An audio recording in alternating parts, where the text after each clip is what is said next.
آئیے عادت کے مطابق اپنی گفتگو کا آغاز حضور سیدی و سندی سرکار اعلی حضرت عظیم البرکت کے متبرک اور پاکیزہ شعر سے کر رہا ہوں۔ میرے امام فرماتے ہیں کہ سرتاب قدم ہے تنے سلطان زمن پھول، لب پھول، دہن پھول، زکن پھول، بدن پھول، کیا بات رضا اس چمنستان کرم کی، زہرا ہے کلی جس میں حسین اور حسن پھول۔ اور ایک شاعر کہتا ہے، امام عالی مقام کی بارگاہ میں اپنے محبتوں کا خراج یوں پیش کرتا ہے کہ یہ نہ پوچھ کیا حسین ہے، یہ نہ پوچھ کیا حسین ہے، فضل کبریا حسین ہے، اور کیا بتاؤں کیا حسین ہے، میرا مدعا حسین ہے۔ اور بات ہے بس اتنی مختصر، ایک یزید تھا اور حسین ہے، ایک یزید تھا اور حسین ہے۔ اور امام عالی مقام کی بارگاہ میں پیش کرتے ہیں کہ وہ جس کے نام سے نبض حیات چلتی ہے، زمین کا ذکر ہی کیا کائنات چلتی ہے۔ اور یہ بات ذہن میں رکھیے کہ کفر کے آگے اگر حسین چلائے تو بات چلتی ہے، اگر حسین چلائے تو بات چلتی ہے۔ یہ متبرک اشعار امام عالی مقام کی بارگاہ میں اللہ تبارک و تعالیٰ کا یہ بے پناہ شکر ہے کہ آج ہم اور آپ یہاں پر امام عالی مقام کی بارگاہ میں ان کا ذکر کرنے کے لیے حاضر ہوئے۔ تو کل جس طریقے سے ہم نے جہاں پر گفتگو کا اختتام کیا تھا، آج آئیے وہیں سے اپنی گفتگو کا ہم آغاز کریں گے، وہیں سے شروعات کرتے ہیں۔ تو بلا کسی تاخیر میں آپ کو کل کا تھوڑا ریکیپ دے دیتا ہوں تاکہ بات آپ کے ذہنوں میں پوری طریقے سے بیٹھ جائیں، ما سبق سے ملحق، گزشتہ سے پیوستہ پچھلی گفتگو ہمارے ساتھ جڑ جائے۔ کل ہم نے سماعت کیا تھا کہ حضرت امام عالی مقام کے دو عظیم جانثاروں نے اپنی جان کا نذرانہ، یعنی حضرت امام مسلم اور ان کے دو شہزادوں نے کس طریقے سے جام شہادت کو نوش کیا کہ آپ کوفہ میں آئے اور وہاں کے حالات کی خبر امام حسین تک پہنچائی۔ یہاں کوفہ کے حالات بگڑے، آپ کو شہید کر دیا گیا، آپ کے بچوں کو بھی شہید کر دیا گیا، اور وہاں امام عالی مقام آپ کربلا کے لیے، کوفہ کے لیے روانہ ہو چکے ہیں۔ اور آپ نے جب راستے میں پہنچے تو راستے میں آپ نے ایک قاصد کو بھی بھیجا، لیکن وہاں پر ابن زیاد نے اس قاصد کو بھی قتل کر دیا۔ اور یہاں امام حسین کو پتا چلا کہ وہاں اب حالات بگڑ چکے ہیں، تو آپ نے اپنے ساتھیوں سے کہا اگر آپ میں سے کوئی چاہتا ہے تو ابھی میں اس سے راضی ہوں، وہ چھوڑ کر جا سکتا ہے۔ لیکن حضرت امام مسلم کے بھائیوں نے کہا نہیں، ہم ان کا بدلہ لیں گے، ہم ان سے مطالبہ کریں گے۔ اس طریقے سے یہ قافلہ آگے گیا، اور وہاں سے جب آپ نے ایک پہاڑ کی آڑ میں اپنے قافلے کو بسایا، وہاں رکنے کا حکم دیا کہ سامنے سے کچھ لوگ آ رہے ہیں۔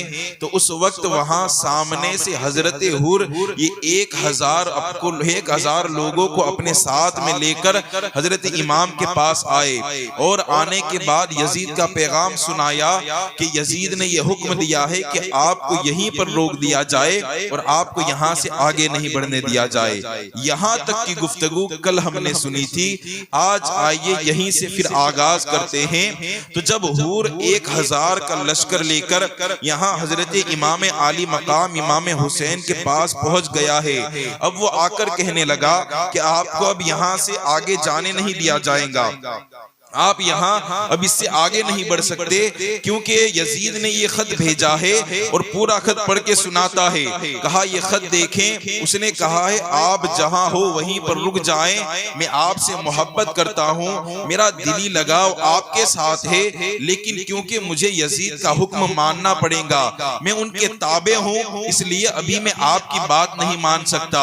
اب وہاں پر جب آپ رکے ہیں تو اسی دوران ظہر کا وقت ہوتا ہے، امام عالی مقام حور سے پوچھتے ہیں اے حور اب آپ بتاؤ نماز اکیلے پڑھو گے یا ہمارے ساتھ پڑھو گے؟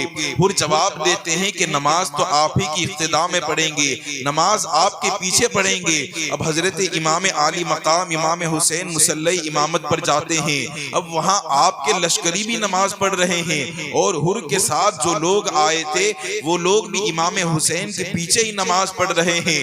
اب نماز مکمل ہوتی ہے، اب یہ تمام معاملہ ہو جاتا ہے اور یہاں پر آپ اب کچھ آگے بڑھنے لگتے ہیں، لیکن حر پھر سامنے آ جاتا ہے، کہا آپ کو آگے نہیں بڑھنے دیا جائے گا، مجھے حکم دیا گیا ہے جہاں ہے وہی رہنا ہوگا۔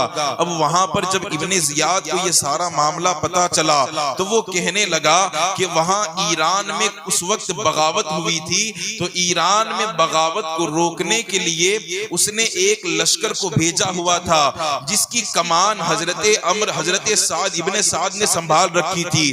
اب عمر ابن سعد نے اس کمان کو سنبھالا ہوا تھا، تو یہاں ابن زیاد نے حکم دیا کہ اب ایران کی بغاوت کو بعد میں سنبھالیں گے، پہلے امام حسین کو سنبھالو، اپنا لشکر وہاں سے موڑو اور کربلا کے میدان میں چلے جاؤ۔ اور یہ ابن سعد جانتے ابن سعد کون ہے؟ یہ ابن سعد وہ ہے جو حضرت سعد رضی اللہ تعالی عنہ جو ایک صحابی رسول ہے، یہ ان کا بیٹا ہے۔ اور یہ حضرت ابن سعد وہ جلیل القدر صحابی رسول ہے کہ جس کو حضور اکرم صلی اللہ تعالی علیہ وسلم نے جن 10 صحابہ کرام کو جنت کا مژدہ سنایا تھا، یہ وہی عشرہ مبشرہ میں سے حضرت سعد ہے اور یہ انہی کا بیٹا ہے ابن سعد یعنی عمر ابن سعد۔ تو اب اس نے ابن زیاد نے یہ عمر ابن سعد کو حکم دیا کہ وہاں سے پورے لشکر کو لوٹ کر آؤ اور وہاں کربلا کے میدان میں جاؤ۔ اب وہاں سے وہ پورا لشکر تقریباً 20,000 کا لشکر اس کے ساتھ میں لے کر وہ کربلا کے میدان کی جانب رواں دواں ہو جاتا ہے۔ یہاں امام عالی مقام اپنا سفر تھوڑا سا آگے طے کرتے ہیں اور آپ ایک مقام پر پہنچتے ہیں جس مقام کا نام تھا وادی نینوا۔ آپ جب وادی نینوا میں پہنچے وہاں آپ نے قیام کیا۔ جب آپ رات میں سوئے تھے تو رات میں اچانک آپ کی آنکھ کھل گئی اور آپ پڑھنے لگے انا للہ و انا الیہ راجعون۔ آپ نے یہ جملے اپنی زبان سے پڑھے۔ آپ کی بہن آپ کے پاس آئی، حضرت زینب آپ کے پاس آئی اور آ کر عرض کرنے لگی امام کیا بات ہے؟ اے میرے بھائی کیا بات ہے کہ آپ انا للہ و انا الیہ راجعون پڑھ رہے ہیں؟ تو حضرت امام حسین فرماتے ہیں ابھی میں نے ایک خواب دیکھا ہے، اور خواب میں کیا دیکھا کہ ایک گھوڑ سوار ہمارے پیچھے آ رہا ہے اور وہ کہہ رہا ہے کہ یہ قافلہ جو ہے یہ آگے آگے چل رہا ہے لیکن موت ان کے پیچھے آ رہی ہے، موت ان کا پیچھا کر رہی ہے۔ ابھی میں نے یہ خواب دیکھا ہے۔ مقام نینوا میں یہ خواب دیکھنا تھا اور یہ محرم الحرام کی دوسری تاریخ تھی، محرم الحرام کی دوسرا چاند ہو چکا تھا، دوسری تاریخ کو یہ سارا معاملہ پیش آیا۔ وہاں سے ابن سعد آیا اور پورا لشکر لے کر اس نے پڑاؤ کیا اور حضرت امام عالی مقام کے پاس اس نے پیغام بھیج دیا۔ سب سے پہلے تو جب ابن زیاد نے ابن سعد کو یہاں سے لشکر لے کر روانہ کیا تھا تو وہ پہلے تو آنے کو تیار نہیں، لیکن جب یہاں پر آ گئے تب انہوں نے اور امام عالی مقام نے کہا کہ اگر آپ یہاں پر آ گئے ہو تو پہلے ہم بات چیت سے مسئلے کو سلجھا دیں گے، یہاں میں خود نہیں آیا ہوں بلکہ تمہارے پیغام پر مجھے بلایا گیا ہے، آپ لوگوں نے مجھے یہاں پر بلایا ہے۔ امام نے یہ ساری باتوں کو رکھا۔ ابن سعد نے کہا کہ معاملہ تو صحیح ہے، رات میں کام کریں گے، رات میں ایک میٹنگ ہوگی اور اس میں ہم بات چیت سے معاملے کو صلح کرنے کی کوشش کریں گے۔ اب رات ہوتی ہے، امام حسین کی جانب سے 20 گھوڑے سوار جاتے ہیں اور وہاں سے ابن سعد کی طرف سے 20 گھوڑ سوار آتے ہیں اور رات میں بات چیت ہوتی ہے۔ امام فرماتے ہیں میں خود نہیں آیا بلکہ مجھے ان لوگوں نے بلایا ہے۔ پھر سارے خطوط بتاتے ہیں، یہ دیکھو 150 سے زیادہ خط بھیجے ہیں اور مجھے یہ تمام چیزیں دے کر کے بلایا گیا ہے۔ اگر آپ نہیں چاہتے تو میں یہاں سے چلا جاتا ہوں، آپ مجھے اجازت دے دیں، یہاں سے آگے جانے کا آپ مجھے، سامنے گاؤں موجود ہے، چاہے تو میں اس گاؤں میں پناہ لے لیتا ہوں، اس گاؤں میں چلا جاتا ہوں۔ جب ابن سعد نے یہ باتوں کو سنا تو بات اس کے دماغ میں بیٹھی کہ ہاں امام حسین کہہ تو صحیح رہے ہیں، اگر معاملہ اگر ایسا ہی ہے تو ان کو پھر چھوڑ دیا جائے، یعنی ان پر پھر کچھ کیا نہیں جائے۔ اب اس نے یہ سارا معاملہ ایک خط میں لکھا اور ابن زیاد کے پاس خط کو بھیجا۔ اب وہاں جب ابن زیاد نے پڑھا کہ امام حسین اس طریقے کی بات کر رہے ہیں تو ابن زیاد کے دماغ میں بھی ایک مرتبہ تو آ گیا کہ ہاں بات تو صحیح ہے، انہوں نے جو لکھا ہے کہ وہ آئے نہیں بلائے گئے ہیں، اگر انہیں اس طریقے سے چھوڑ دیا جائے تو وہ یہاں سے چھوڑ کر چلے جائیں گے۔ ایک بات اس کے دماغ میں بیٹھ گئی اور اس کے سمجھ میں آنے لگی، لیکن وہیں پر شمر نامی ایک بدبخت بیٹا ہوا تھا، وہ کھڑا ہوا اور کھڑا ہو کر کہنے لگا کہ اے ابن زیاد، کیا تم اس گمان میں ہو کہ جو امام حسین تمہاری سرزمین پر آئے ہوئے ہیں تم ان کو اتنی آسانی سے چھوڑ دو گے اور اتنے آسانی سے تم ان کو جانے دو گے؟ یاد رکھو یہ موقع تمہارے ہاتھ میں ہے، ابھی پوری بازی تمہارے ہاتھ میں ہے، ابھی وہاں پر حکم نامہ بھیجو اور وہاں بھیج کر تم امام حسین کو قتل کر دو، ورنہ اس کے بعد ایسا موقع نہیں ملے گا۔ تو حضرت امام اس وقت وہ ابن زیاد خلی کو بلاتا ہے، شمر کو بلاتا ہے، اور بلانے کے بعد وہ پیغام ساتھ میں دے کر بھیجتا ہے کہ جاؤ اور وہاں جانے کے بعد ابن سعد کو میرا یہ پیغام پڑھ کر سنا دینا کہ ابن زیاد نے یہ پیغام دے کر بھیجا ہے کہ اگر تم چاہتے ہو تو امام حسین سے جنگ کرو، ورنہ جو تمہارے سامنے اور تمہارے ساتھ جو ایک حکومت کی رے کی حکومت کا جو وعدہ کیا گیا تھا تمہیں اب اس وعدے سے محروم کر دیا جائے گا۔ یہاں شمر ہے، خلی ہے، وہ پورا لشکر لے کر، یعنی ذرا دیکھیں کہ یہاں ایک طرف 72 کا قافلہ ہے اور وہاں لشکر پر لشکر آ رہا ہے، تقریباً 72 کے مقابلے میں 20,000 کا لشکر جمع ہو گیا ہے۔ اب کہاں 72 ہے، کہاں 20,000 کا لشکر ہے؟ اب وہ خلی اور شمر جیسے بدبخت آ کر ابن سعد سے کہنے لگتے ہیں کہ ابن زیاد نے پیغام بھیجا ہے، اگر تم ان کا سامنا نہیں کرو گے تو تمہیں پھر رے کی حکومت نہیں دی جائیں گی۔ پہلے تو ابن سعد نے انکار کیا کہ میں نواسۂ رسول سے جنگ نہیں کروں گا، یہ تو نواسۂ رسول ہے، حضور کے لختے جگر ہے، لیکن وہ شمر نے کہا اگر تم ان سے جنگ نہیں کرتے تو پھر رے کی حکومت یہ تمہارے حوالے نہیں کی جائیں گی۔ جب حکومت کا نام سنا، اب حکومت کا نشہ، دنیا داری ان کے دماغ پر چھانے لگی اور اب دنیا کا فیصلہ وہ کر بیٹھے۔ بالآخر انہوں نے فیصلہ کر لیا کہ اب امام حسین سے جنگ کی جائیں گی۔ اب یہاں پر امام حسین کے ساتھ جنگ کا فیصلہ ہو چکا ہے۔ وہاں امام عالی مقام ابھی آپ رات میں سوئے ہوئے ہیں اور آپ نے تلوار گاڑ کر کے، تلوار پر ٹیک لگا کر کے آپ تلوار سے سوئے ہوئے ہیں۔ آپ خواب دیکھتے ہیں اور خواب میں کیا دیکھا کہ سرور کائنات صلی اللہ تعالی علیہ وسلم تشریف لائے اور آپ فرما رہے ہیں کہ اے حسین اب ہمارے پاس تمہارا آنے کا وقت آ گیا ہے، ان قریب تم ہمارے پاس آنے والے ہو۔ آپ خواب سے بیدار ہوتے ہیں۔ حضرت امام زین العابدین آپ کے قریب آئے، کہا ابا حضور کیا ہوا؟ کہا میں نے خواب دیکھا ہے، نانا جان کو خواب میں دیکھا ہے، وہ کہہ رہے ہیں کہ اب تمہارا وقت قریب آ گیا ہے، تم ہمارے پاس آنے والے ہو۔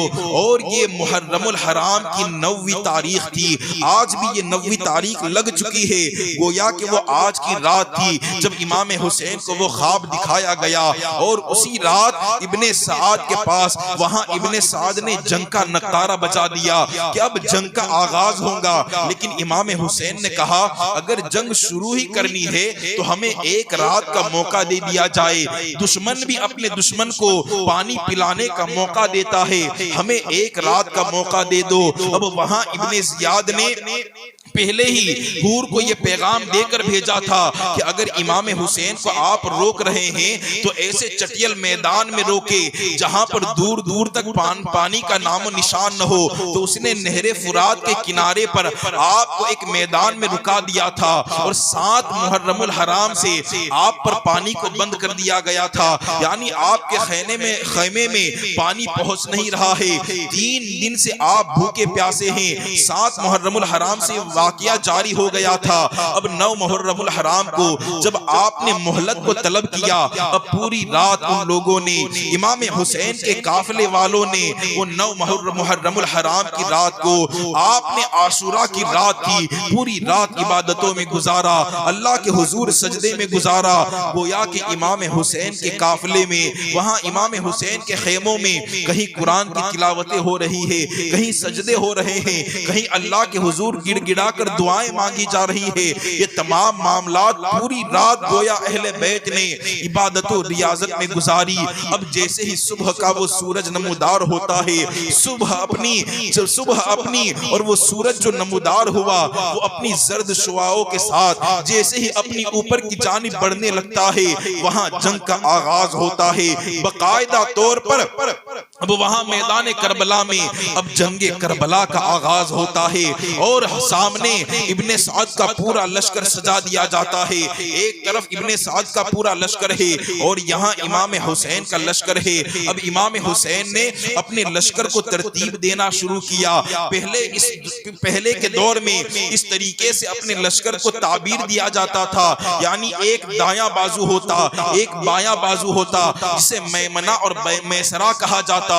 اس وقت امام حسین کے ساتھ آپ نے اپنے گھوڑ سواروں کو تقریباً آپ کے ساتھ 40 چلنے والے پیدل جنگجو اور 32 یعنی 32 لوگ یہ گھوڑ سوار تھے، 40 چلنے والے اور 32 لوگ یہ گھوڑ سوار تھے۔ اس طریقے سے امام عالی مقام کے 72 جانثاروں کا یہ قافلہ تیار ہوا۔ آپ نے ایک جانب ایک طرف سے آپ نے کچھ لوگوں کو رکھا، دوسری طرف سے کچھ لوگوں کو رکھا، یعنی پورا معاملہ یہ صحیح طریقے سے سالم ہو جائے اور حفاظت والا ہو جائے۔ اور بیچ میں آپ نے حضرت عباس علمبردار کو اپنا جھنڈا پکڑایا، کہا آپ یہاں علمبردار بن کر کھڑے رہیں گے۔ اس کے بعد حضرت امام حسین نے خندق کھدوانے کا حکم دیا کہ چاروں طرف سے جہاں خیمہ لگا ہوا ہے اس کے چاروں طرف سے گڈھا کھود دیا جائے، اور اس گڈھے میں گہرا گڈھا کھود کر اس میں آگ کو جلا دیا جائے، تاکہ دشمن اگر کبھی پیچھے سے حملہ کرنا چاہے تو وہ اندر جو خاتون، جو عورتیں اور پاکیزہ جو اہل بیت کی پاکیزہ خواتین ہیں ان پر حملہ نہ کر سکے۔ تو آپ نے چاروں طرف سے خندق کو کھدوا دیا۔ اب یہاں پورا جنگ کا نقشہ تیار ہو گیا ہے۔ سامنے یزیدیوں کا لشکر ہے، یہاں امام حسین کا لشکر ہے۔ یہاں سے امام حسین آپ گھوڑے پر سوار ہوتے ہیں، گھوڑے کو ایڑ لگا کر آپ اپنے لشکر کے آگے آتے ہیں، اور پورے لشکر کو اب سامنے یزیدیوں کا لشکر ہے، اور آپ وہاں پر ایک خطبہ ارشاد فرماتے ہیں، گویا کہ آپ اتمام حجت فرماتے ہیں کہ میں خود سامنے سے تلوار لے کر نہیں آیا، تم سامنے سے پہل کر رہے ہو،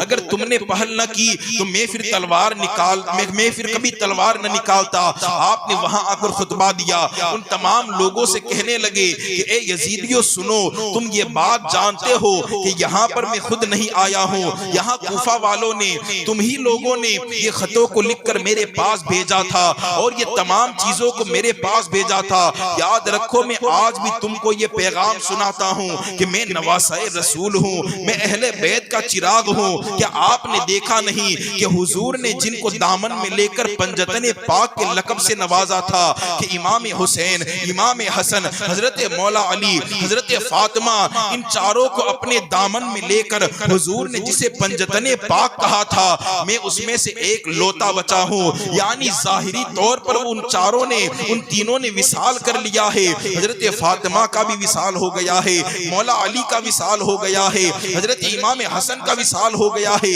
امام حسین خطبہ دے کر کہہ رہے ہیں لوگوں دیکھو میں اس پنجتن پاک کی آخری نشانی تمہارے سامنے ہوں، کیا ابھی بھی تمہارے دل میں رحم پیدا نہیں ہوتا؟ اگر تم چاہتے ہو تو میں آپ سے جنگ نہیں کروں گا، اگر آپ کہو تو میں یہاں سے واپس چلا جاتا ہوں، میں آپ سے کوئی جنگ کا ارادہ لے کر نہیں آیا، مجھے واپس جانے دیا جائے، آپ مجھے یہاں سے لوٹا دے۔ اگر ایسا نہ ہو تو سامنے ایک گاؤں موجود ہے، چاہو تو میں اس گاؤں میں چلا جاتا ہوں، لیکن آپ مجھے چھوڑ دے، یہاں سے آپ مجھے جانے دے۔ لیکن ان کے دل پر مہر لگ چکی تھی۔ یہاں نواسۂ رسول آپ اس لیے خطبہ نہیں دے رہے کہ وہ لوگ ہمیں جانے دے، آپ یہاں رحم کی بھیک نہیں مانگ رہے۔ ہرگز اپنے ذہن میں یہ بات نہ لانا کہ امام یہاں پر رحم کی بھیک مانگ رہے ہیں۔ یہاں امام اپنی حجت تمام کر رہے ہیں تاکہ ان لوگوں کے پاس یہ بولنے کا موقع نہ رہے کہ امام حسین نے تو ہمیں کچھ کہا ہی نہیں تھا، ہم کس طریقے سے بات کو سمجھتے۔ یہاں امام حسین اپنی حجت تمام کر رہے ہیں۔ کہا یہ ساری باتیں تمہارے پاس رکھ دی ہے، میں نواسۂ رسول ہوں، جس رسول کا تم کلمہ پڑھتے ہو میں اس نبی کا نواسا ہوں، وہ نبی جو اپنے کندھوں پر مجھے سوار کیا کرتے تھے۔ کیا تم اس نواسے کے خون سے اپنی تلوار کو آلودہ کرو گے؟ ابھی بھی تمہارے پاس وقت ہے، اس سے باز آ جاؤ۔ اب یہ جو امام عالی مقام نے یہاں پر تقریر فرمائی، وہاں کچھ لوگوں کے دلوں پر اثر کر گئی، اور یزیدیوں میں کئی دل ایسے موجود تھے جو انتظار کر رہے تھے کہ کب امام حسین ہمیں پکارے۔ یعنی ان کے خیمے میں کچھ لوگ اہل بیت کے چاہنے والے ایسے تھے جو اس امید میں تھے کہ ایک آواز امام حسین لگائے اور ہم ان کی طرف چل پڑے۔ جب امام حسین نے یہ روبانہ خطاب آپ نے فرمایا، آپ یہ خطبہ دیتے ہیں تو وہاں حر کے دل پر اثر ہوتا ہے۔ وہ حر جو اپنے وقت کا بڑا پہلوان مانا جاتا تھا، اس کے دل پر اثر ہوتا ہے، چہرے کا رنگ تبدیل ہوتا ہے اور اپنے بدن سے کانپنے لگتا ہے۔ اب اس کے بغل میں اس کا بھائی بیٹھا ہوا تھا، وہ حر سے کہنے لگتا ہے، اے حر یہ تمہارا کیا حال ہو رہا ہے؟ تمہارا چہرہ زرد ہو رہا ہے، تمہارا بدن کانپ رہا ہے۔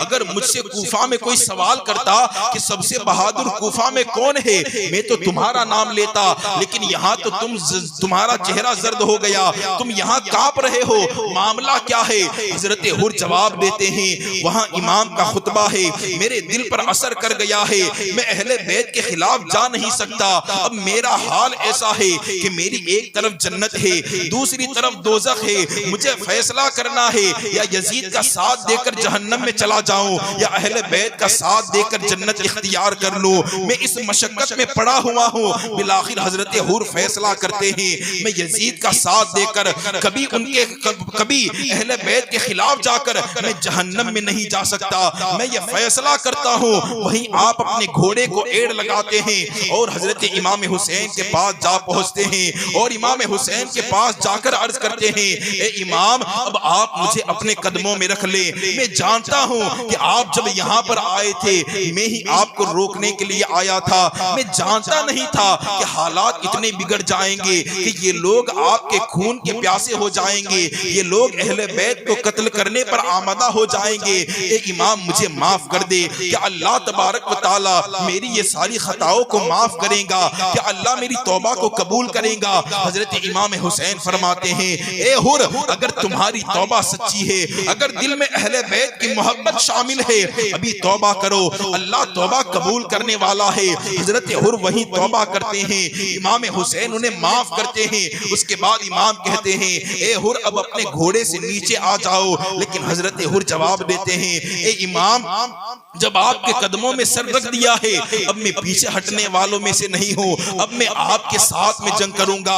یہاں حضرت حور اپنے گھوڑے کو ایڑ لگاتے ہیں اور سامنے یزیدیوں کے لشکر میں جا پہنچتے ہیں۔ وہاں جا کر للکار کر یزیدیوں کو کہتے ہیں، اے یزیدیوں کیا تم اہل بیت کا خون بہاؤ گے؟ کیا تم نواسۂ رسول کا خون بہاؤ گے؟ یہ یہاں پر خود تو نہیں آئے ہیں، تم نے خطوں کو لکھ کر 150 سے زیادہ خطوں کو لکھ کر تم نے ان کو یہاں پر بلایا، اور بلانے کے بعد ان کے ساتھ یہ سلوک کر رہے ہو، اہل بیت کا خون بہا رہے ہو، کیا تمہیں شرم نہیں آتی؟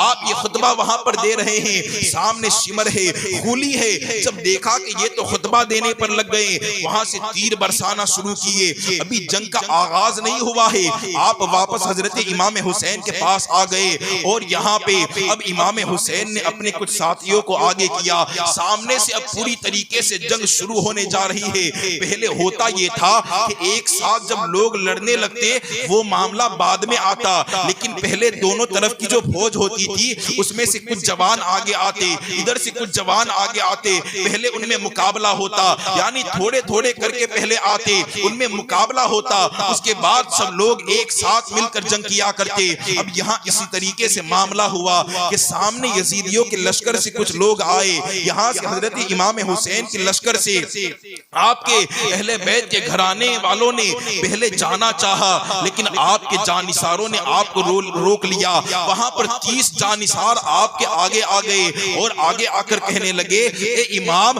جب تک ہماری جسم میں یہ جان موجود ہے، جب تک ہم زندہ ہے، آپ کے پاس ایک تیر بھی نہیں آنے دیں گے، آپ کے جسم پر ایک خروچ بھی نہیں آنے دیں گے۔ وہ 30 جانثار اپنی جانوں کو نچھاور کر رہے ہیں۔ یہاں اب باضابطہ طور پر جنگ کا آغاز ہوتا ہے اور حضرت عبداللہ ابن عمر سب سے پہلے آگے آتے ہیں اور آگے آ کر امام سے عرض کرتے ہیں، اے امام، آپ مجھے اجازت عطا کریں، میں جنگ میں اب جانا چاہتا ہوں۔ حضرت امام سر سے لے کر پاؤں تک حضرت عبداللہ ابن عمر کا چہرہ دیکھتے ہیں اور فرماتے ہیں، کڑیل نوجوان ہے، جوانی کا خون جوش مار رہا ہے، کہا آپ چلے جائیں۔ اب حضرت عبداللہ بن عمر وہ ہے جو اپنی بیوی کے ساتھ وہاں کربلا کے میدان میں اہل بیت کی حفاظت میں آئے تھے، میدان جنگ میں چلے جاتے ہیں۔ اب بڑا کڑا مقابلہ ہوتا ہے، ایک کے بعد دوسرے کو حضرت عبداللہ جہنم واصل کرتے رہتے ہیں، لیکن اچانک میں سامنے سے ایک شخص آتا ہے اور وہ تلوار کا وار کرتا ہے۔ وہ تلوار کا وار روکنے کے لیے حضرت عبداللہ اپنے ہاتھ کو آگے کرتے ہیں، جیسے ہی ہاتھ کو آگے کیا وہ تلوار آپ کے ہاتھ پر لگی، آپ کی انگلیاں کٹ کر کے زمین پر گر گئی، ہاتھ سے خون کا پھوارہ اٹھا۔ جب وہاں ان کی بیوی نے دیکھا کہ ان کے شوہر کی انگلیاں کٹ گئی ہے، ان سے رہا نہ گیا، خیمے کا ایک لکڑا نکالا اور نکالنے کے بعد وہ کربلا کے میدان میں کود گئی اور جا کر اپنے شوہر سے کہنے لگی، اے شوہر نامدار، آپ اہل بیت کے ناموس پر اپنی جان قربان کریں، میں بھی اپنی جان دینے کے لیے میدان میں آ گئی ہوں۔ حضرت عبداللہ نے اپنی بیوی کو سنبھالا، کہا آپ یہاں نہ آئیں، آپ واپس خیمے میں چلے جائیں، لیکن وہ سمجھنے والی نہیں تھی، اہل بیت سے محبت کرنے والی تھی۔ وہ خاتون کہتی ہے، نہیں، میں اپنی جان نچھاور کروں گی، آپ کی تکلیف برداشت نہیں ہوتی، اہل بیت پر خروچ نہیں آنے دوں گی۔ وہاں سے امام حسین نے حکم دیا، اے خاتون اب واپس آ جائیں، عورتوں کو جنگ کی اجازت نہیں ہے۔ جب امام حسین نے سمجھایا، وہ خاتون واپس آ گئی اور یہاں حضرت عبداللہ لڑتے رہے، یہاں تک کہ آپ نے جام شہادت کو نوش کر لیا، آپ کو شہید کر دیا گیا۔ یعنی یہ یکے بعد دیگرے اب اہل بیت پر جانثار ہونے والے یہ مقدس لوگ اپنی جانوں کا نذرانہ پیش کر رہے ہیں۔ یہاں ان کا شہید ہونا تھا کہ حضرت مسلم بن عقیل کے 2 بھائی سامنے آتے ہیں، امام حسین کی بارگاہ میں کہتے ہیں، آپ اب ہمیں اجازت دیں۔ امام حسین کہتے ہیں، تمہارے والد تمہارے بھائی کا صدمہ ابھی میرے دل سے گیا نہیں ہے، میں تمہیں اجازت کس طریقے سے دے دوں، لیکن اصرار ہوتا ہے، جب اصرار بڑھنے لگتا ہے آپ ان کو اجازت دیتے ہیں۔ وہ 2 آپ کے بھائی حضرت مسلم کے بھائی جا کر بڑی بہادری کے ساتھ جنگ کرتے ہیں اور جام شہادت کو نوش کرتے ہیں۔ اس کے بعد حضرت مسلم بن عقیل کے ایک اور بیٹے ابھی بچے ہوئے تھے، وہ بھی آپ سے اجازت طلب کرتے ہیں۔ اجازت طلب کرنے کے بعد جنگ میں گئے اور آپ نے بھی جام شہادت کو نوش فرمایا۔ یعنی شہادت کا کیسا جذبہ ہے کہ یکے بعد دیگرے سب اہل بیت پر اپنی جانوں کو نچھاور کر رہے ہیں۔ اور اس کے بعد حضرت امام حضرت مولا علی کرم اللہ تعالی وجہ الکریم کے 3 بیٹے اسی وقت آپ کے سامنے آئے اور آ کر کہنے لگے کہ آپ اب ہمیں اجازت عطا کریں، ہم وہاں جنگ میں جانا چاہتے ہیں۔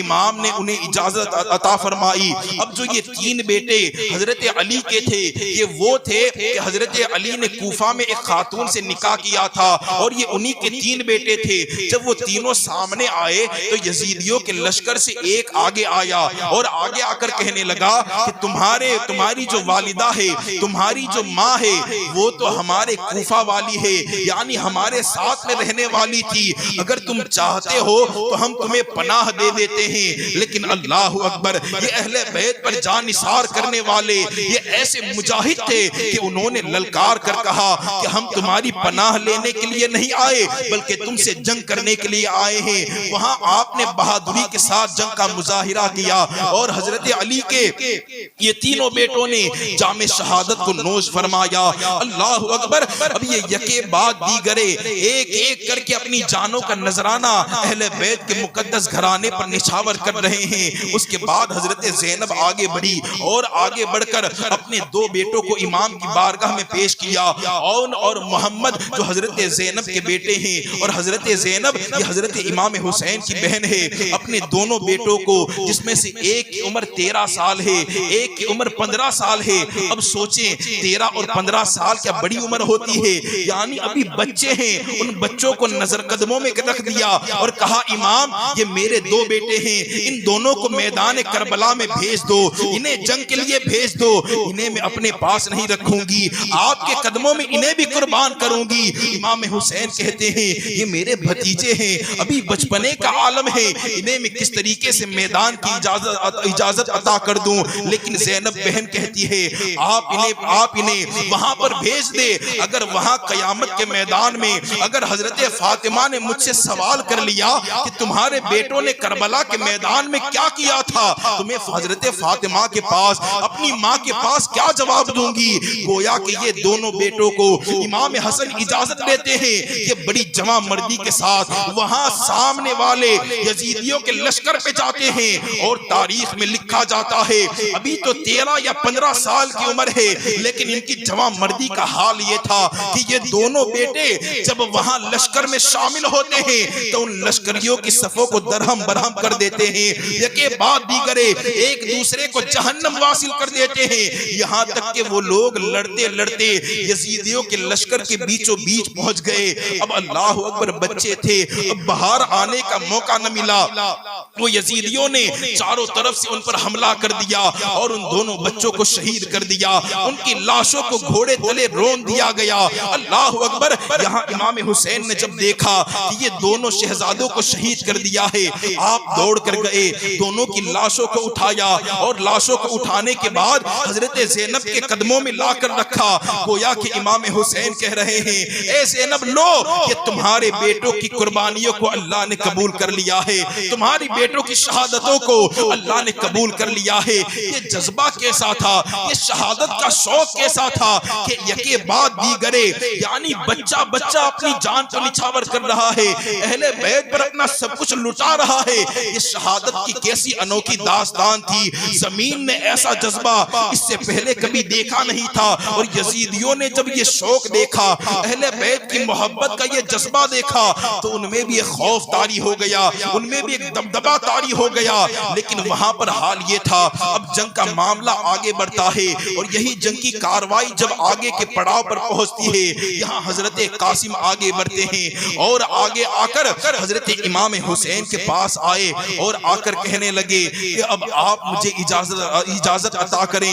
حضرت قاسم وہ ہے جو حضرت امام حسن کے بیٹے ہیں، اور حضرت قاسم وہ ہیں جو امام حسین کے داماد بھی ہے اور امام حسین کے بھانجے بھی ہے، یعنی حضرت سکینہ کا جو رشتہ تھا وہ حضرت امام قاسم سے طے ہو گیا تھا، امام حسین کے داماد بھی ہے، حضرت امام حسن کی اولاد ہے، امام حسن کے شہزادے ہیں۔ وہ آئے اور آ کر کہنے لگے کہ آپ مجھے اجازت عطا کریں، اب میں جنگ میں جانا چاہتا ہوں۔ امام حسین فرماتے ہیں میں تمہیں اجازت کیسے دے دوں، ایک لوتی نشانی میرے بھائی کی میرے پاس ہے، ایک تو تم میرے داماد ہو، میں تمہیں جانے کی اجازت کیسے دے سکتا ہوں؟ لیکن حضرت قاسم بڑا اصرار کرتے ہیں، کہا امام حسن میرے والد بزرگوار نے کہا تھا کہ جب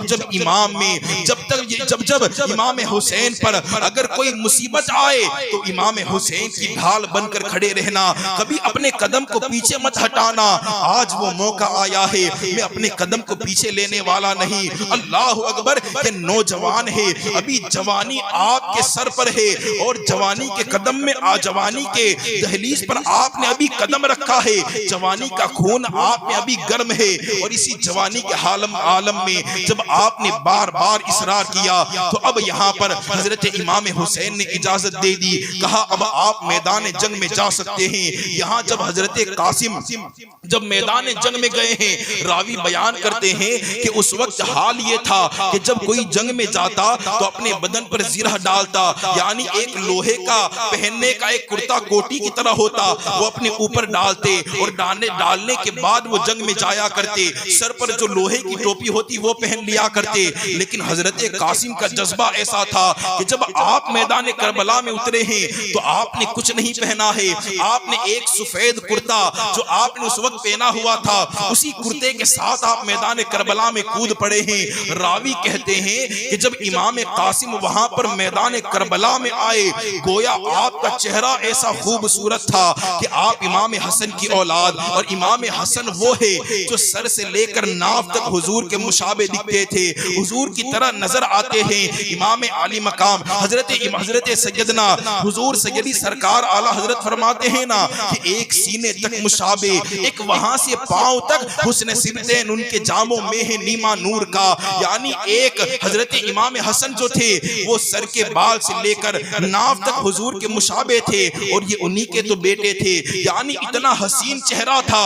راوی کہتے ہیں جب کربلا کے میدان میں آپ آئے ہیں تو ایسا لگ رہا تھا جیسے نینوا کی خارزار وادیوں میں ایک چاند نمودار ہو گیا ہو، ایک خوبصورت چہرہ آ گیا ہو، چاند کی طرح چمکنے والا چہرہ۔ جب ان لوگوں نے دیکھا تو ایک مرتبہ تو دیکھتے ہی رہ گئے، ان کی خوبصورتی پر فدا ہو گئے۔ اللہ اکبر، کوئی آگے آنے کے لیے تیار نہیں ہے۔ حضرت قاسم نے للکار کر کہا ہے کوئی جو میرے مقابلے میں جنگ کے لیے آئے گا، یہ قاسم کے مقابلے میں جنگ کے لیے آئے گا؟ آپ نے اپنی عظمتوں کا اعلان کیا، آپ نے کہا میں امام حسن کا بیٹا ہوں، میں امام حسن کا بیٹا ہوں، اگر ہے کوئی تو وہ میرے مقابلے میں آئے۔ اب وہاں ابن سعد جو تھا وہ ارزق کو کہتا ہے کہ اے ارزق وہاں دیکھو وہ نوجوان للکار رہا ہے، جاؤ ان کے مقابلے میں جاؤ۔ اب ارزق اس وقت ایران کا اور ملک شام کا سب سے بڑا پہلوان مانا جاتا تھا۔ اب وہ ارزق کہتا ہے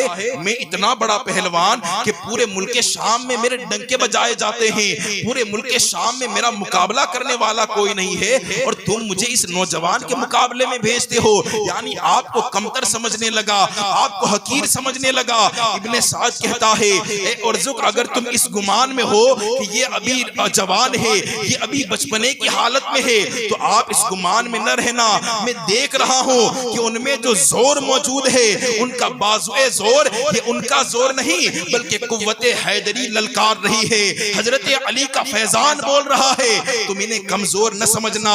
اللہ اکبر، لیکن ارزق اپنے گھمنڈ میں تھا، کہا میں نہیں چاہتا ان کے مقابلے میں، یہ تو نوجوان ہے، یہ میرے 4 بیٹے بیٹھے ہوئے ہیں، میرے ایک بیٹے کو بھیج دو، ابھی 2 منٹ میں ان کا کام تمام کر کے ان کی گردن کو کاٹ کر یہاں پر لا کر رکھ دیں گے۔ ان کا جو سب سے بڑا بیٹا اس کو وہ اشارہ کرتا ہے، کہا جاؤ اور ان کی گردن کو لے کر آؤ۔ اب بڑا بیٹا بڑی شوق کے ساتھ ہاتھی کی طرح ہلتا ہوا جب وہاں میدان میں پہنچا ہے، حضرت قاسم کے پاس جب وہ پہنچا اپنی ڈینگیں مارنے لگا، کہا میں تو ایسا پہلوان، میں تو ویسا پہلوان، لیکن اللہ اکبر وہ جانتا نہیں تھا یہاں حیدر کرار کے کچھارے کا شیر کھڑا ہوا ہے۔ جب حضرت قاسم نے دیکھا کہ یہ تو فقط ڈینگیں مار رہا ہے، آپ نے تلوار نکالی اور ایک ایسا تلوار کا وار کیا کہ ایک ہی وار میں اس کو جہنم واصل کر دیا۔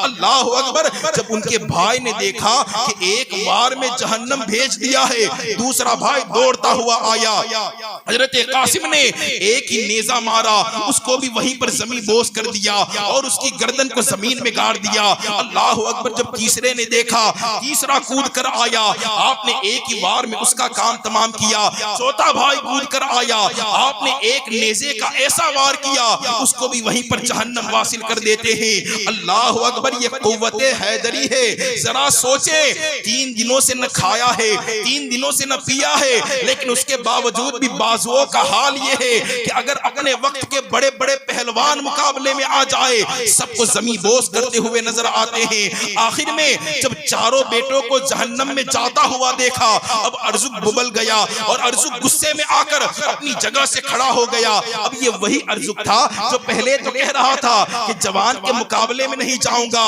لیکن اب ان سے لڑنے کو بے قرار ہو گیا، اب ان سے لڑنے کو تڑپنے لگا اور تڑپتا ہوا ہاتھی کی طرح جھومتا ہوا وہ میدان کربلا میں آیا۔ حضرت قاسم یہاں اپنی تلوار کی میان کو اپنی بازو میں پکڑے ہوئے ہیں اور بڑے کر و فر کے ساتھ آپ وہاں ارزق کا سامنا کرتے ہیں۔ ارزق جیسے جیسے ہی میدان میں آیا وہاں پر جنگ کا آغاز ہوا. یہاں پر حضرت قاسم نے ایک ہیلا آزمایا. کہا اے ارزق میں تو تمہیں بڑا پہلوان مانتا تھا, میں تو تمہیں بڑا بہادر مانتا تھا, لیکن یہ کیا معاملہ ہے کہ تمہیں تو گھوڑے کی زین کو باندھنا بھی نہیں آتا. اب جیسے ہی وہ گھوڑے کی زین کو دیکھنے کے لیے نیچے جھکا ہے, یہاں سے حضرت قاسم نے ایسا وار کیا کہ ایک ہی وار میں جو ارزق سب سے بڑا پہلوان تھا اس کو بھی جہنم میں واصل کر دیتے ہیں. اللہ اکبر, یہ علی کا شہزادہ ہے کہ ارزق سے پہلوان کو فی النار کر دیا. قاسم کی اس ادا کو ہمارا سلام ہو, قاسم کی اس ادا کو ہمارا سلام ہو. یہاں حضرت قاسم بڑی جواں مردی کے ساتھ آپ یکے بعد دیگرے ایک ایک کو جہنم میں بھیجتے چلے جا رہے ہیں. لیکن جب دیکھا کہ اب معاملہ اس طریقے سے سلجھنے والا نہیں ہے, ابن سعد نے لوگوں کو کہا کہ اے لوگوں, کیا تمہارا دماغ کام کر رہا ہے؟ اگر اس طریقے سے ان سے لڑتے رہے تو یہ پورے یزیدیوں کو جہنم میں بھیج دے گا. یعنی ان سے اکیلے مقابلہ نہ کرو, یہ تمہارے اکیلے مقابلے کرنے والے نہیں ہے, ایک ساتھ ان پر حملہ کرو. گویا کہ آپ پر ایک ساتھ حملہ کیا گیا. کہیں سے آپ پر تیر آ رہے ہیں, کہیں سے آپ پر نیزہ آ رہا ہے, یہاں تک کہ ایک نیزہ آیا آپ کے سینے میں پیوست ہوتا ہے. آپ زمین پر آ کر گرتے ہیں اور صدا لگاتے ہیں کہ یا حسین ادرکنی, اے میرے حسین آپ میری خبر لیں, میری خبر گیری کو پہنچے. حضرت امام حسین قریب آتے ہیں, حضرت قاسم کے سر کو اپنی گود میں لیتے ہیں, زلفوں سے آپ دھول کو جھاڑتے ہیں. اب امام قاسم اپنی آنکھوں کو اٹھا کر دیکھ رہے ہیں کہ امام حسین کا چہرہ سامنے ہے. اب یہی چہرہ دیکھتے ہوئے آپ جام شہادت نوش فرماتے ہیں, انا للہ و انا الیہ راجعون. اس طریقے سے یکے بعد دیگرے تمام لوگ اپنی جانوں کا نذرانہ پیش کر رہے ہیں, تمام لوگ اپنی جان نچھاور کر رہے ہیں. وہاں سے ہر نکلتے ہیں اور نکلنے کے بعد کہتے ہیں حسین میں آگے جانا چاہتا ہوں. وہ اپنے ایک ساتھی کو لیتے ہیں اور کہتے ہیں کہ ہم اس طریقے سے جائیں گے کہ میں لڑوں گا اور تم میری حفاظت کرنا. یہاں اس طریقے سے اندر داخل ہوئے اور لڑتے رہے, لیکن آخر میں وہ وقت آیا کہ حضرت حر کو بھی گھیر لیا گیا, اور گھیرنے کے بعد آپ پر تیروں کی برسات ہوئی, آپ کو نیزہ مارا گیا. جب ایک نیزہ آپ کو آ کر لگتا ہے آپ زمین پر آ کر گرے. امام حسین کو آواز دیتے ہیں, حضرت امام حسین قریب آئے اور قریب آنے کے بعد حضرت حر کے سر کو اپنی گود میں لیا, اور گود میں لینے کے بعد حضرت حر نے اپنی آنکھوں کو کھولا. کہا امام میری توبہ کو قبول کر لیں, میری غلطی کو معاف کر دیں, میں نے جان آپ کے قدموں میں قربان کر دی ہے. آپ کہتے ہیں اگر جان نچھاور کی ہے تو اللہ تمہاری شہادت کو قبول کرنے والا ہے. اور یہاں حضرت حر بھی شہید ہوتے ہیں. یکے بعد دیگرے ایک ایک کر کے سب لوگ شہید ہو رہے ہیں. جب یہ معاملہ آگے بڑھنے لگا, امام حسین تمام کی لاشوں کو اٹھا کر اپنے خیمے میں جمع بھی کر رہے ہیں اور یہ لاشوں کا بوجھ بھی برداشت کر رہے ہیں. وہاں حضرت علی اکبر آگے آئے اور آگے آ کر کہنے لگے, اے ابا جان اب مجھے جنگ کی اجازت عطا کریں, میں اب جنگ میں جانا چاہتا ہوں. میرے امام فرماتے ہیں آپ میرے نور نظر ہے, آپ میرے لخت جگر ہیں, میں کس طریقے سے آپ کو جانے دوں. گویا جب آپ بار بار اصرار کرنے لگے, حضرت علی اکبر وہ ہے جو حضرت امام حسین کے بیٹے ہیں, آپ کے پاس بار بار اصرار کرنے لگے. آپ نے کہا آپ کو اجازت ہے, آپ چلے جائیں اور جنگ کے میدان میں جا کر جنگ کریں. یہاں حضرت علی اکبر اپنے پورے اسلحے کے ساتھ آپ تیار ہوتے ہیں. آپ زرہ کو پہنتے ہیں, سر پر لوہے کی ٹوپی کو پہنتے ہیں, اور پورا پہننے کے بعد یہاں سے حضرت علی اکبر اب میدان جنگ میں اتر رہے ہیں. اور وہاں اترنے سے آپ ایسا اعلان کرتے ہیں اور وہاں یزیدیوں کو للکار کر کہتے ہیں, اے یزیدیوں دیکھو یہ حسین کا شہزادہ میدان میں آ گیا ہے, یہ حسین کا بیٹا میدان میں آ گیا ہے.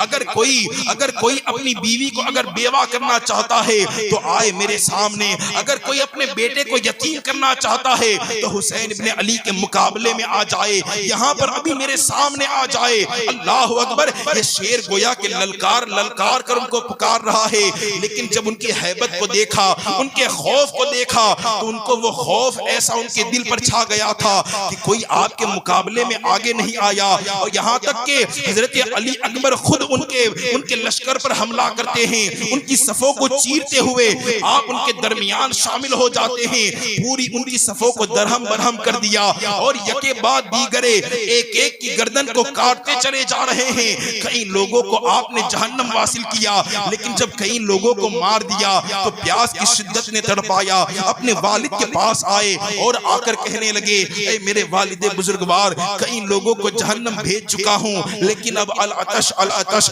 مجھے پیاس لگی ہے، مجھے تھوڑا سا پانی دے دو، تھوڑا سا پانی اگر مل جائے تو یہ پورے لشکریوں کو میں درہم برہم کر دوں گا، پورے لشکریوں کو جہنم میں بھیج دوں گا۔ گویا کہ یہاں پانی تو موجود نہیں تھا، پانی تو ہاتھ میں تھا نہیں۔ امام حسین نے صبر دیتے ہوئے، آپ کو تسلی دیتے ہوئے حضرت علی اکبر کو کہا، آپ اپنے ہاتھوں سے انگوٹھی کو نکالتے ہیں، حضرت علی اکبر کے منہ میں دیتے ہیں، کہا پانی تو ہے نہیں، یہ انگوٹھی کو آپ چوس لو، اس سے تھوڑا صبر آ جائے گا۔ انگوٹھی کو چوستے ہیں، تھوڑا صبر آیا، اس کے بعد امام حسین صبر دیتے ہوئے کہتے ہیں، بیٹا تھوڑا سا وقت رہ گیا ہے، ان قریب تم نانا جان کے پاس جا کر اب حوض کوثر پینے والے ہو، وہ جام شہادت آپ نوش کرنے والے ہو۔ اب اس کے بعد یہاں سے حضرت علی اکبر نے گھوڑے کو ایڑ لگائی، واپس میدان میں پہنچ گئے، واپس للکار کر کہنے لگے، اے لوگو، اے یزیدیو، اگر کوئی ہے تو میرے مقابلے میں آئے۔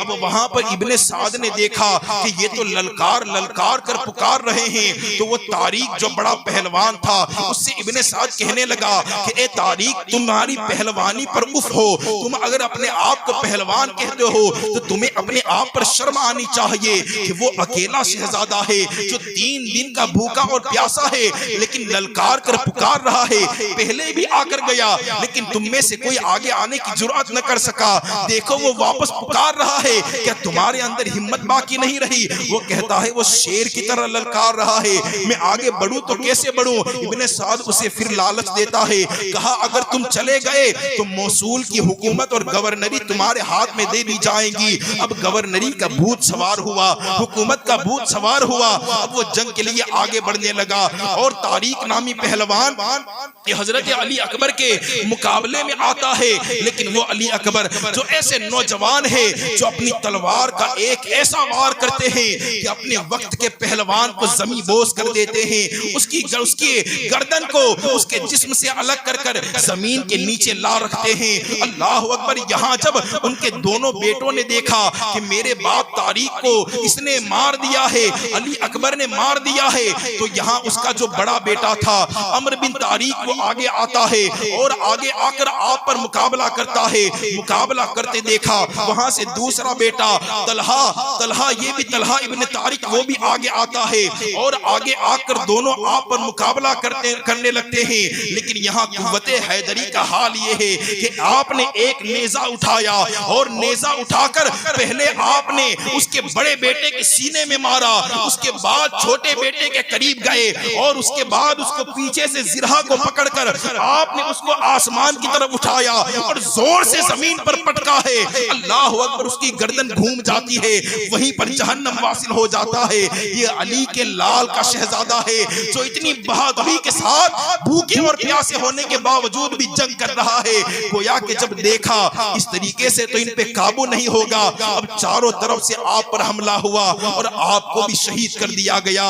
انا للہ و انا الیہ راجعون! گویا کہ یکے بعد دیگرے ایک ایک جام شہادت کو نوش کرتا رہا۔ وہاں جب یہ معاملہ اور اپنے خیمے کا حال حضرت عباس علمبردار نے دیکھا، ان سے دیکھا نہ گیا اور یہ حال ان سے برداشت نہ ہوا۔ امام کے پاس گئے، جا کر کہنے لگے، امام آپ مجھے اجازت دیں کہ میں نہر فرات کے کنارے پر جاؤں اور وہاں جا کر تھوڑا سا پانی لے کر آتا ہوں، یہاں پر بہنیں رو رہی ہے، یہاں خیموں کا حال مجھ سے برداشت نہیں ہوتا۔ حضرت امام اجازت دیتے ہیں، کہا چلے جاؤ۔ آپ نہر فرات کے کنارے پر پہنچے ہیں، لیکن وہاں ابن سعد نے، شمر نے، خلی نے، یہ تمام جو نہر فرات جو موجود تھی اس کے چاروں طرف پہرا لگا دیا تھا، یعنی کوئی نہر فرات کے قریب نہ آ سکے۔ حضرت عباس جیسے ہی قریب پہنچنے لگے، کچھ لوگوں نے آپ پر حملہ کیا، لیکن آپ تلوار کا وار کرتے رہے۔ یہاں تک کہ ان کے لشکر کو چیرتے ہوئے آپ نہر فرات کے کنارے پر پہنچ گئے۔ وہاں پہنچنے کے بعد آپ نے اپنے پشت سے مشکیزے کو نکالا، مشکیزے میں آپ نے پانی کو بھر لیا ہے، خود بھی 3 دن کے بھوکے اور پیاسے ہیں۔ کہا میں بھی تھوڑا پانی پی لیتا ہوں۔ اپنے ہاتھ میں چلو بھر کے پانی کو اٹھاتے ہیں، اس طریقے سے پانی کو اٹھا کر ابھی اپنے لبوں کو لگانے کو جا رہے تھے کہ ان بیٹوں کی پیاس یاد آ جاتی ہے، ان عورتوں کی پیاس آپ کے ذہنوں میں ذہن کو تڑپانے لگتی ہے۔ کہا میں کس طریقے سے پانی پی لوں؟ وہاں علی اصغر ابھی رو رو کر تڑپ رہے ہیں، وہاں زینب پیاس کے مارے آواز لگا رہی ہے، سکینہ پانی مانگ رہی ہے، میں یہاں پر کیسے پانی کو پی لوں؟ آپ پانی کو نیچے پھینک دیتے ہیں اور اس کے بعد آپ وہ مشکیزے کو لے کر آپ آگے کی جانب بڑھنے لگتے ہیں۔ ایک ہاتھ میں مشکیزے کو رکھا ہے، ایک ہاتھ سے گھوڑے کی لگام کو سنبھالا ہے۔ اب پانی لے کر جیسے ہی آگے بڑھنے لگے، یزیدیوں کے آگے سے ابن سعد نے اعلان کیا کہ اے لوگو، اے یزیدیوں، اگر عباس پانی لے کر آ رہے ہیں، وہ پانی خیمے تک پہنچنا نہیں چاہیے۔ اگر ان کا ایک بوند بھی اگر خیمے میں پہنچ گیا تو پھر تمہاری خیر نہیں ہوگی، تمہارا کوئی پرسان حال نہیں ہوگا۔ عباس کو وہیں پر روک دیا جائے۔ گویا کہ وہ لوگوں نے حضرت عباس پر حملہ کیا، یہاں تک کہ حضرت عباس پر جب حملہ کیا تو وہ لوگوں نے اس طریقے سے آپ پر وار کیا کہ آپ نے جہاں پر پانی کو لٹکایا تھا وہ ایک بازو آپ کا کٹ جاتا ہے اور کٹ کر زمین پر گر جاتا ہے۔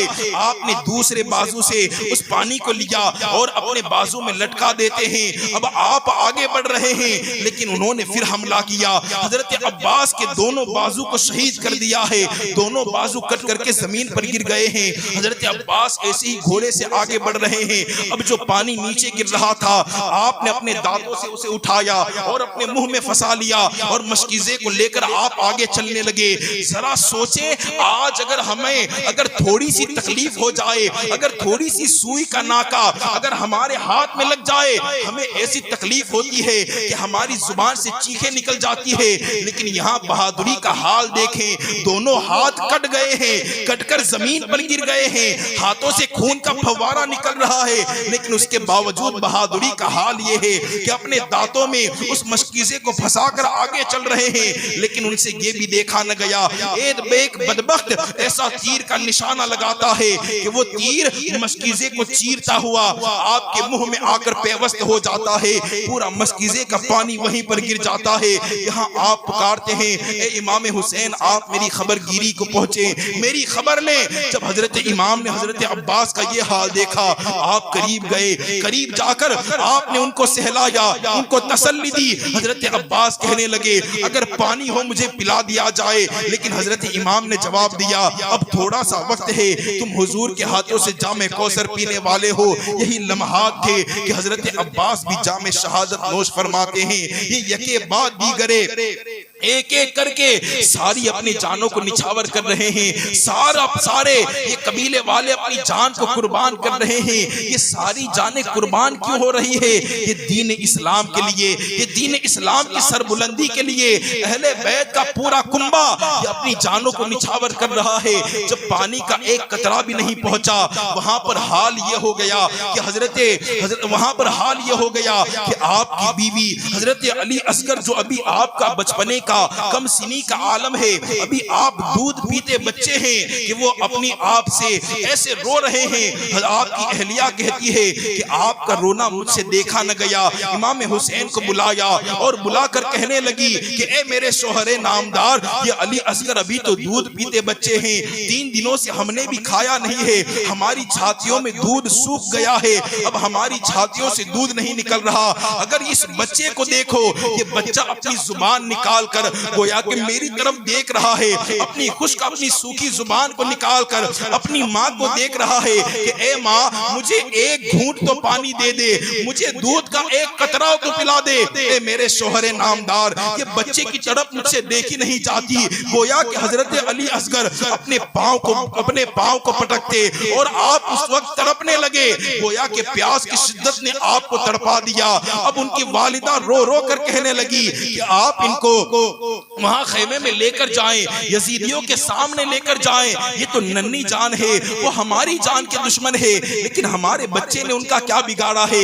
یہ تو ابھی دودھ پیتے بچے ہیں، نہ تو چل سکتے ہیں، نہ تو ان کے ساتھ جنگ کر سکتے ہیں، ہو سکتا ہے کہ ان کو ان پر رحم آ جائے۔ گویا کہ یہ دودھ پیتے بچے جو اپنی زبان کو، سوکھی زبان کو باہر نکال کر آپ رو رہے تھے، حضرت امام حسین نے ان کو اپنے گود میں لیا، حضرت علی اصغر کو اپنی گود میں اٹھانے کے بعد آپ یزیدیوں کی لشکر کی طرف بڑھے ہیں، وہاں جا کر آپ ان کو یہ پیغام سناتے ہیں، اے لوگوں دیکھو، اگر تم خون کے پیاسے ہو تو تم میرے خون کے پیاسے ہو، اگر تمہیں بدلہ چاہیے تو تم مجھ سے بدلہ لے لو، دیکھو عباس کو بھی تم نے شہید کر دیا ہے، علی اکبر کی جوانی کو تم نے لوٹ لیا ہے، وہاں پر حضرت قاسم نے اپنے آپ کو قربان کر دیا ہے، وہاں علی کے لاڈلوں نے جان کو نچھاور کر دیا ہے، کیا تمہاری تلواریں ابھی تک ان کے خون کی پیاسی تھی؟ کیا ابھی تک ان کی پیاس بجھی نہیں ہے؟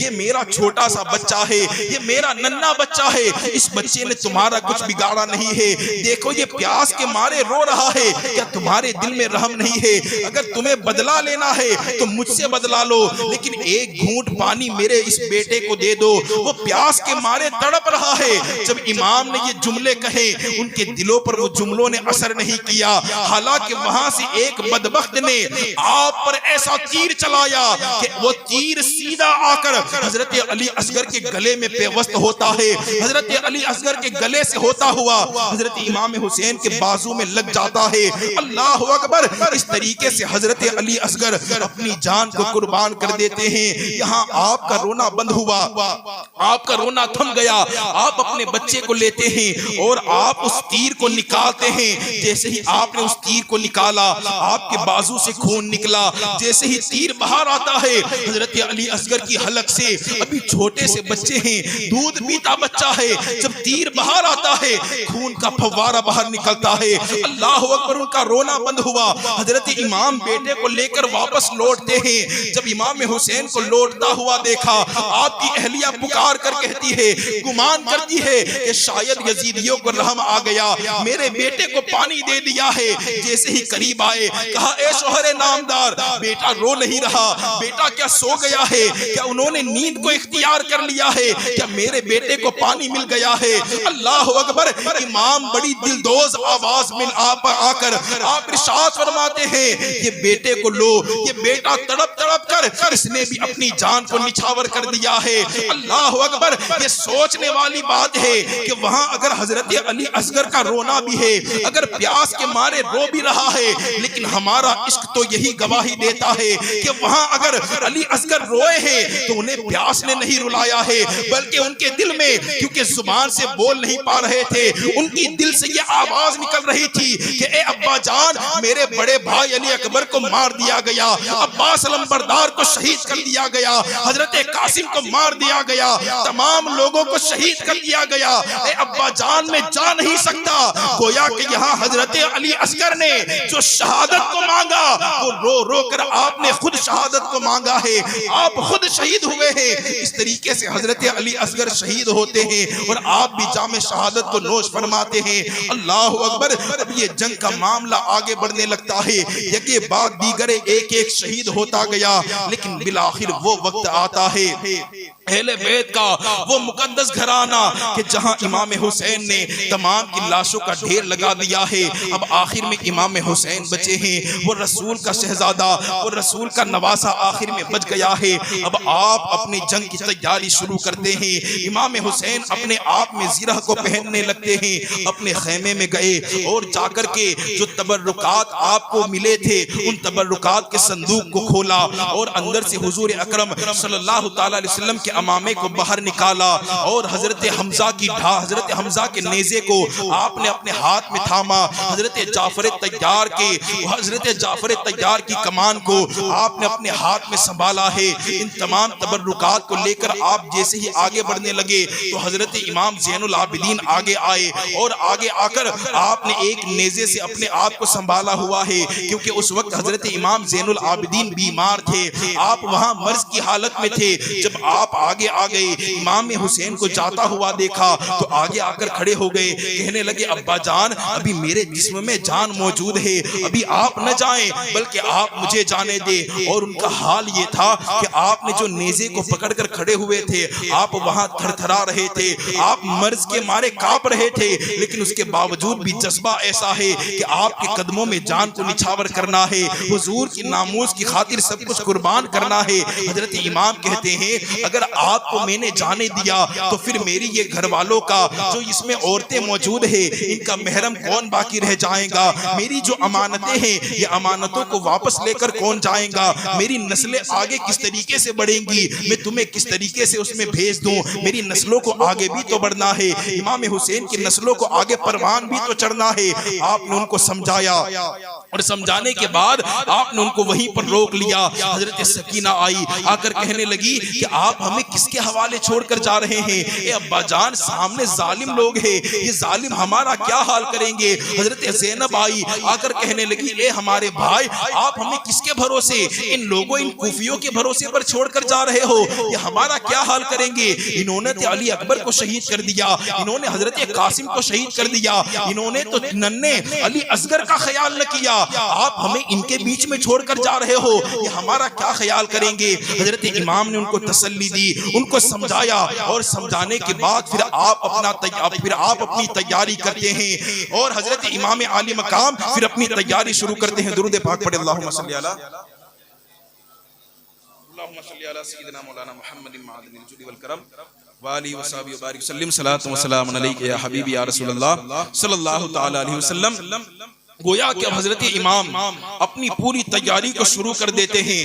حضور اکرم صلی اللہ تعالی علیہ وسلم کا امامہ ہے، اپنے سر پر حضور کے امامے کو باندھا ہے، حضور کی ٹوپی کو اپنے سر پر پہنا ہے اور امامے کو پہننے کے بعد آپ نے اپنے ہاتھ میں حیدر کرار مولا علی مشکل کشا کی اس تلوار کو اپنے میان سے نکالا ہے جسے ذوالفقار کہا جاتا ہے۔ یہ وہی ذوالفقار ہے کہ جس کے بارے میں خیبر کے میدان میں جب حضرت مولا علی نے خیبر کو فتح کیا تھا تو اس وقت آواز آئی تھی کہ لا فتح الا علی لا سیف الا ذوالفقار، یعنی حیدر کرار کی طرح کوئی جوان نہیں ہے اور ذوالفقار کی طرح کوئی تلوار نہیں ہے۔ یہ اس وقت صدا آئی تھی، حضرت امام حسین نے اسی ذوالفقار کو اپنے ہاتھ میں سنبھالا ہے اور ایک ہاتھ میں حضرت حمزہ کی ڈھال کو لیا ہے، حضرت جعفر طیار کے نیزے کو سنبھالا ہے اور پوری طریقے سے تیار ہونے کے بعد آپ اپنے گھوڑے پر سوار ہوئے اور یزیدیوں کے لشکر میں آ کر بیٹھ گئے، یزیدیوں کے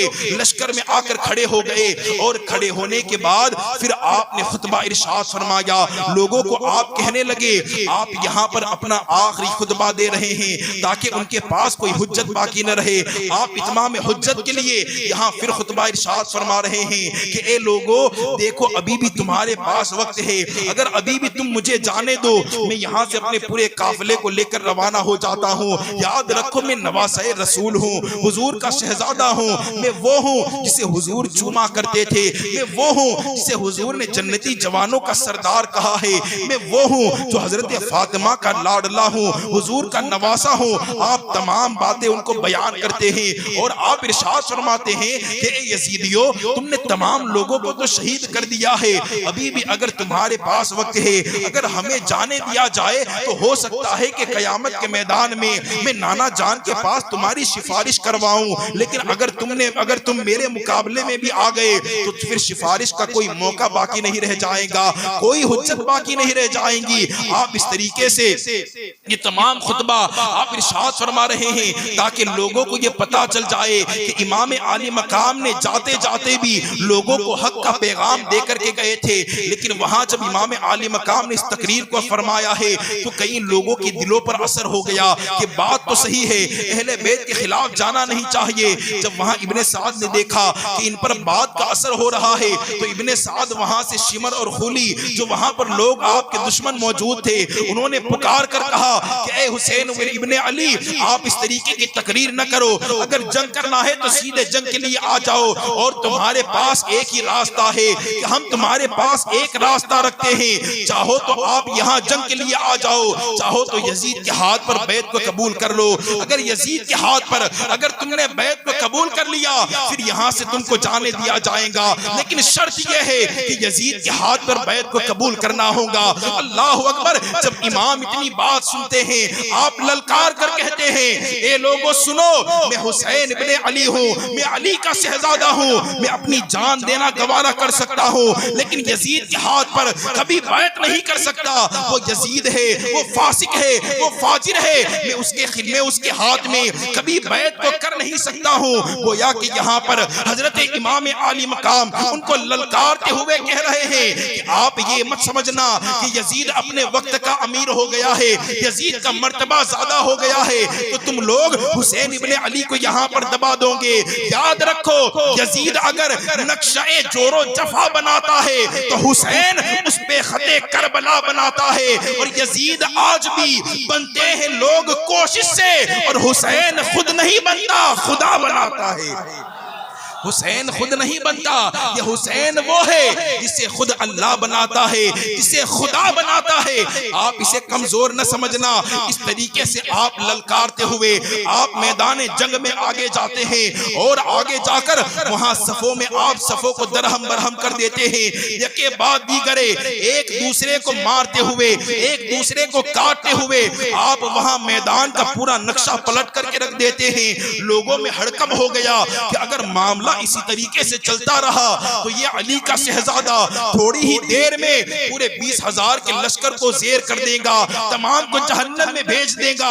آپ حملہ کرتے رہے، ایک ایک بڑے سے بڑے پہلوان جسے شمر نے، خولی نے ابھی تک بچا کر کے رکھا تھا کہ اسے امام حسین آئیں گے ان کے مقابلے میں بھیجیں گے، اب بڑے بڑے پہلوان کو آپ کے مقابلے میں بھیجنے لگا، لیکن حضرت امام تمام کا مقابلہ کرنے لگے، تمام کو برابری کا جواب دیتے۔ ہر ایک آتا، پہلوان کہتا میں اتنا بڑا پہلوان، امام ایک وار کرتے اسے زمین بوس کرتے، یعنی آپ لڑتے جاتے، لیکن یہاں 3 دن کی بھوک تھی، 3 دن کے پیاسے تھے۔ امام عالی مقام لڑتے لڑتے جب پیاس کی شدت نے تڑپایا ہے، اللہ اکبر، آپ پر تھوڑا تھوڑا آپ کو جب چکر آنے لگا، لیکن تلوار آپ کی رکی نہیں ہے، آپ تلوار سے وار کرتے چلے جا رہے ہیں۔ جب یزیدیوں نے دیکھا کہ اکیلے حملہ ہونے والا نہیں، اکیلے قابو میں آنے والے نہیں، اس نے کہا تمام لوگ ایک ساتھ حملہ کرو، ایک ساتھ تیروں کی برسات کر دو۔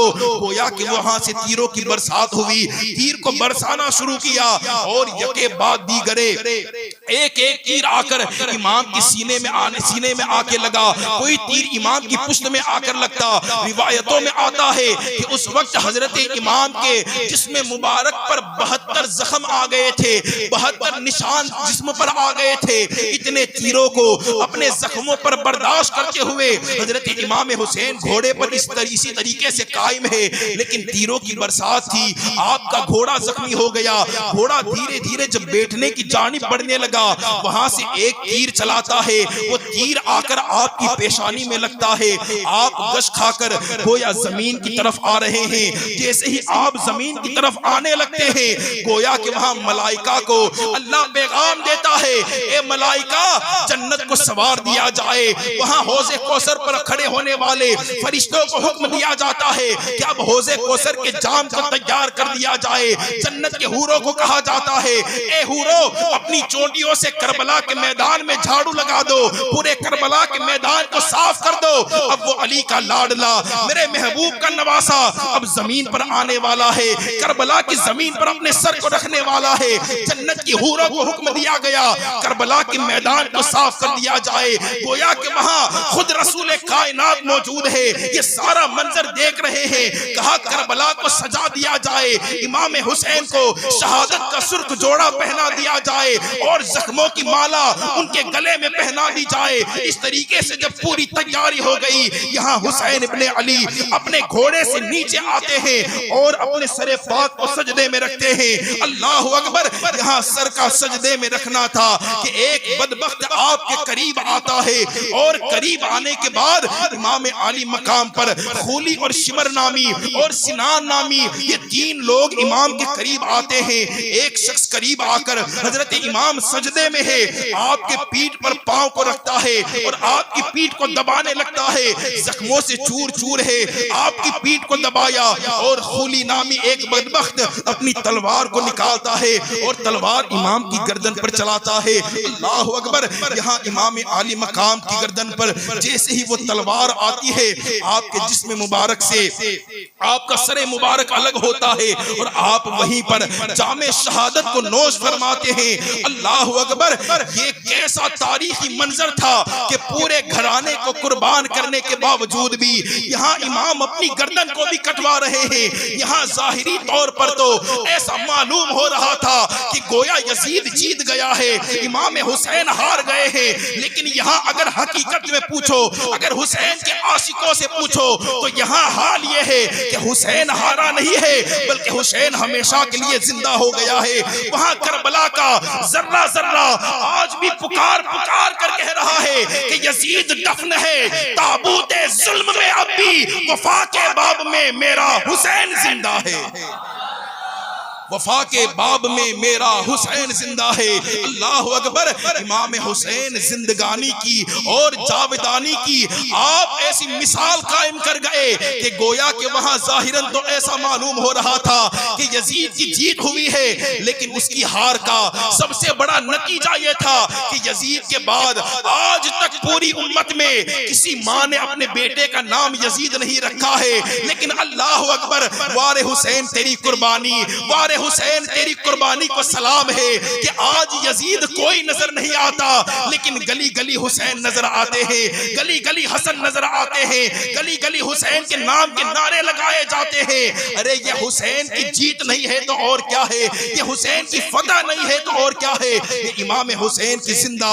اور جاودانی کرامت ہے کہ آپ کرب و بلا کے میدان میں اس طریقے سے سرخرو ہوتے ہیں اور امام عالی مقام جام شہادت کو نوش کرتے ہیں۔ یہاں آپ کے سر مبارک کو شہید کر دیا گیا اور آپ کے سر کو لے کر اس کے بعد ابن سعد آتا ہے اور آ کر اس نے خلی کو کہا کہ یہ امام حسین کا سر ہے، اس کو لے کر ابن زیاد کے دربار میں بھیج دو۔ اللہ اکبر! آپ کے سر مبارک کو لیا جاتا ہے، اب ابن زیاد کے دربار کی جانب بڑھنے لگتا ہے۔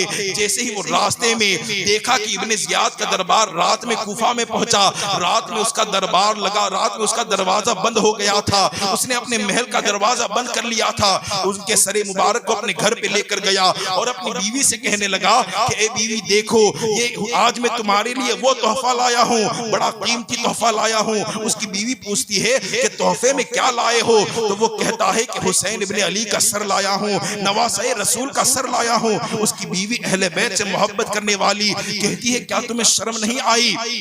جس نبی کا کلمہ پڑھتے ہو، جس نبی کا نام لیتے ہو، اس نبی کے نواسے کو شہید کر دیا، اس نبی کے نواسے کا سر لے کر کے آئے ہو۔